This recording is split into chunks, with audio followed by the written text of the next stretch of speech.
네, 안녕하세요. 지정우 CPA입니다. 어떻게 이번 주도 잘 보내고 계시는가요? 네, 저도 잘 보내고 있습니다. 오늘도 행복한 일 가득하시고 즐거운 날 되시면 좋겠습니다. 그러면 이제 오늘의 주제에 대해서 제가 말씀을 드리겠는데요. 오늘은 해외 금융자산 보고에 대해서 말씀드리려고 하는데요. 바로 FBAR, Report of Foreign Bank and Financial Account, 즉 해외 금융 계좌 보고, 그리고 Form 8938, Statement of Specified Foreign Financial Asset, 즉 해외 금융 자산 보고에 대한 정보를 드리려고 합니다. 아시다시피 저는 현재 미국 하와이주에서 CPA로 활동을 하고 있는데요. 한 3년 전부터 이 해외 금융자산 보고에 대해서 하와이에서도 한인 이민자를 상대로 관련 세미나가 몇 회 있었습니다. 그리고 실질적으로 이 법에 해당되는 제 고객분들도 해외 금융자산을 지금 현재 보고하고 있는데요.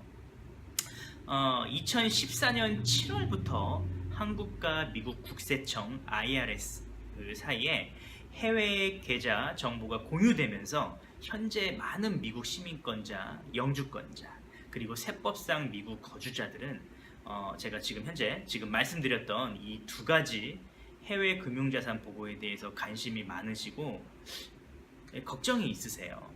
하지만 이 정해진 기간 내에 올바른 방법으로 이 해외 금융자산을 보고하게 되면 전혀 문제 없습니다. 네, 그럼 본격적으로 이 해외 금융자산 보고에 대해서 한번 알아보겠습니다. 앞서 제가 말씀드렸지만 이 해외 금융자산 보고는요, 크게 일반적으로 두 가지가 있어요. 첫 번째는 FBAR이라는 Report of Foreign Bank and Financial Account, 즉 해외 금융 계좌 신고가 있고요. 두 번째는 2010년 발효된 해외 계좌 신고 법안이 있는데요. 이 신고 법안에 따라 특정 해외 금융 자산에 대한 정보를 폼 8938을 통해서 IRS에 보고하는 것이 있습니다. 이 두 가지에 대해서 가장 기본적이고 핵심 사항을 설명드리도록 하겠습니다. 그럼 잠시만 기다려 주세요.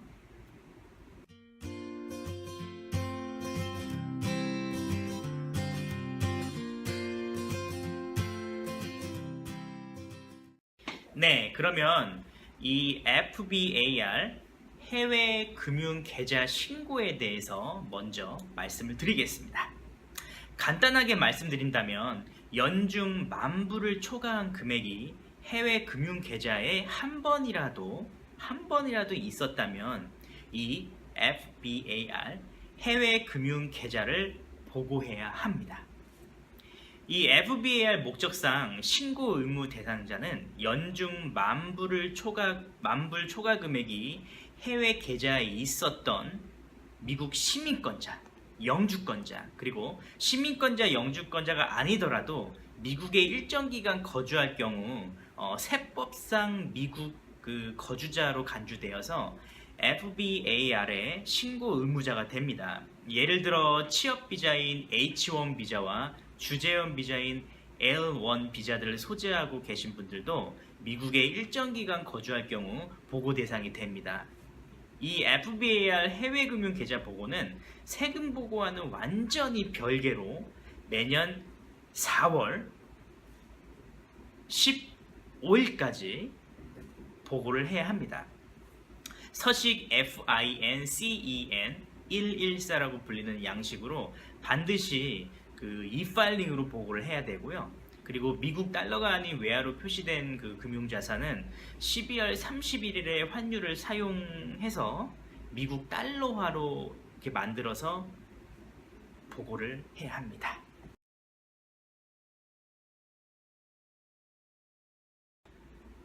보고 의무자는 누구입니까? 예, 방금 전 제가 말씀을 드렸지만 미국 시민권자, 미국 영주권자 뿐만 아니라 시민권자, 영주권자가 아니더라도 미국에 일정 기간 거주할 경우에는 세법상 미국인으로 간주가 돼서 이 FBAR, 이 해외 금융 계좌를 보고해야 되는데요. 제가 간단하게 한번 정리를 한번 해봤는데요. 한번 이 화면을 통해서 한번 보세요. 이 미국 시민권자, 미국 영주권자, 미국 법인, 그 미국 트러스트, 그 미국 거주자도 이렇게 해당이 되는데요. 지금 제가 이 화면에 지금 정리해 놓은 이거를 한번 읽어 보시면은 아마 쉽게 아실 수 있으실 겁니다.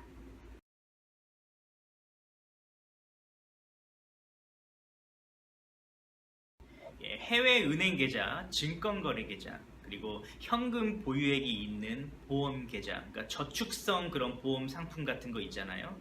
이런 것들 다 포함해서 그러니까 해외 금융 계좌에 모든 금융 자산을 합해 1년 중 단 하루라도 $10,000를 초과하는 경우가 있었다면, 그러니까 10,000불을 초과하는 경우가 있었다면 단 하루라도 그 모든 해당 자산을 보고해야 하는 거죠. 이해하시겠죠? 예, 각각의 금융자산 기준이 아니고요. 모든 금융자산을 합한 기준이라는 점에 특히 유의를 하셔야 됩니다. 예를 들어서 하와이에 거주하고 있는 그 홍길동 씨가 한국에 있는 A은행에 5,000불, B은행에 1,000불, C증권회사에 6,000불이 있다고 한번 가정을 해볼게요. 그러면은 이 세 개 자산을 다 합쳐보면 이 10,000불이 넘습니다. 그러면 이 FBAR, 즉 이 해외 금융 계좌를 보고해요. 네네, 여기 한 가지 더 제가 FBAR 해외 금융 계좌에 대한 정보를 한 가지 더 드리려고 하는데요. 이 FBAR 해외 금융 계좌를 보고할 때는 연중 평균 금액을 보고하는 것이 아니고요. 연중 계좌에서 가장 높았던 금액을 보고하는 것입니다. 이게 중요하고요. 또 하나의 팁을 제가 드리자면 이 해외 금융 계좌에 대한 것만 보고하는 것이지 해외 부동산은 아직까지는 신고 대상이 아닙니다. 그래서 우리는 해외 금융 계좌만 신고를 하게 되는 것이죠. 앞에서 말씀드린 그 FBAR 제도만으로는 그 실질적인 구속력이 좀 약하고 여전히 해외 금융 계좌의 미신고를 좀 원칙적으로 막지는 못했습니다. 그래서 이 페카 법안이라고 그 해외 계좌 신고 법안이 생겼고요. 그중 가장 대표적인 보고 형식으로 이 서식 8938을 통해서 특정 해외 금융 자산을 신고하는 법이 생겼습니다.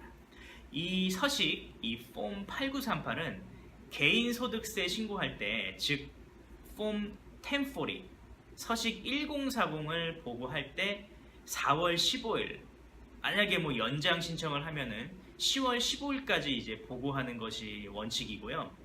해외에 보유 중인 은행 계좌 및 증권거래 계좌 등이 보고 대상입니다.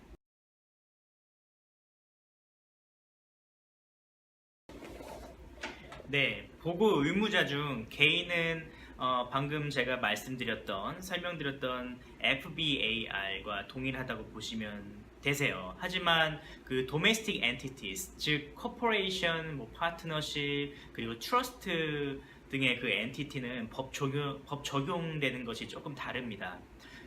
주로 패시브 인컴이 있는 이 domestic entity가 이 해당 보고 의무자가 되는데요.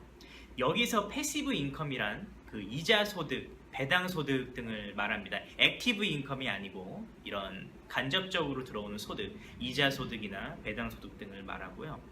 이런 패시브 인컴이 있는 엔티티는 그 지금 말씀드린 폼 8938의 보고 의무자가 되는 것이죠. 사실 이 보고 의무자 중에서 이 도메스틱 엔티티 관련한 그 법규는 정말 좀 다양해요. 그래서 그 상세 정보를 보기 위해서는 서식 8938의 인스트럭션을 보면은 더 정확한 또 설명을 보실 수 있으신데요. 이거는 IRS 웹사이트에 들어가셔서 참고하시면 더 쉽게 정보를 보실 수 있으실 거예요. 그래서 한번 참고해 보세요.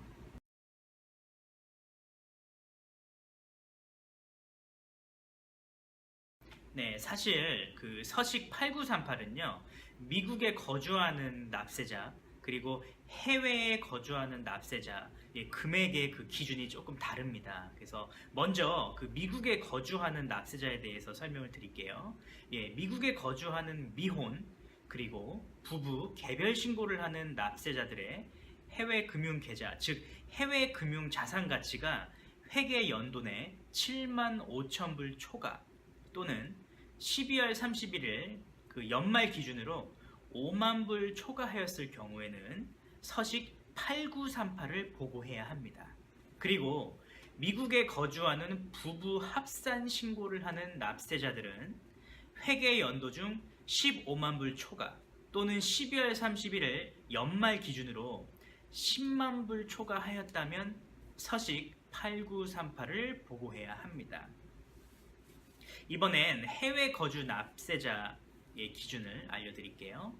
그 해외 거주 납세자 중에서는 미혼 그리고 부부 개별 신고를 하는 경우에는요, 해외 금융자산의 가치가 연중 최고 30만 불 그리고 연말 기준으로 20만 불 초과 이렇게 했을 경우에는 서식 8938을 보고해야 하고요. 그리고 해외 거주 납세자 중에서 부부 합산 신고를 하는 납세자들은 연중 60만 불 초과 또는 연말 12월 31일 기준으로 연말 40만 불 초과의 해외 금융 자산의 가치를 갖고 있다면 이 서식 8938을 보고해야 합니다. 네, 적용되는 금융자산 가치는 12월 31일 연말 또는 회계연도 내 각각의 계좌에서 가장 높았던 금액이 기준으로 적용이 됩니다. 예를 들어 미국에 거주하는 미혼인 경우 해외에 있는 A은행에서 1월 30일 날 5만 불이 있었고요. 이를 3월 1일부로 해지하고 3월 2일 해외에 있는 B은행에 6만 불을 개설하게 되었습니다. 이 경우에 잘 보시면 일단 회계 연도 중 7만 5천 불이 초과가 됐고요. 그리고 두 은행에서 각각의 최고 금액의 합에 11만 불이 되므로 A와 B 은행의 최고 금액을 서식 8938을 통해서 보고를 해야 하는 것이죠. 네, 여기에서 제가 또 다른 팁을 드리자면 이 당해 연도에 소득이 없거나 또는 낮아서 그 해에 개인소득세 신고를 하지 않아도 되는 경우 해외 금융자산 금액이 위에 아까 제가 말씀드렸던 설명드렸던 그 보고 기준 금액을 초과하더라도 이 서식 8938은 보고하지 않아도 됩니다. 하지만 이 당해 개인소득세 신고를 해야 한다면 해외 금융자산으로 인한 소득이 없다고 해도 보고 기준 금액을 초과한다면 이 서식 8938을 보고해야 하는 것입니다. 네, 지금까지 그 FBAR 그리고 폼 8938에 대한 핵심 내용을 설명드렸는데요. 이 해외 금융자산에 대한 신고 의무를 위반한 경우 벌금이 있습니다. 벌금을 피하기 위해서는 우리가 신고 의무를 다한다면 전혀 문제 없겠죠. 사실 그 많은 분이 해외 금융자산 보고를 하게 되면 세금이 부과되는 것으로 오해를 하는 경우가 있는데요. 그 보고 자체로는 세금이 부과되지 않습니다. 정해진 기간 내에 올바른 방법으로 보고를 하게 되면 그 신고로 인해 추가되는 세금은 없습니다. 다만 해외 금융 계좌에서 발생된 소득이 있는 경우, 즉 이자 소득, 배당 소득 등이 있다면 소득세를 보고할 때 세금 납부를 해야 하는 경우는 있습니다. 제 경험으로 보았을 때 보통 납세자분들이 해외 금융자산 신고에 대한 것을 모르셔서 못하시고 혹은 알고도 세금 문제가 발생할까봐 신고를 안 한 경우도 있어요. 하지만 미국에서의 해외 금융자산 보고 법안은 점점 강화되고 특히 외국 국세청 혹은 외국 은행과의 공조를 통해서 해외에 있는 계좌의 정보가 미국 국세청 IRS에 통보가 되고 있는 실정이에요. 따라서 더 이상은 우리가 방관만 할 수 없는 상황이고요.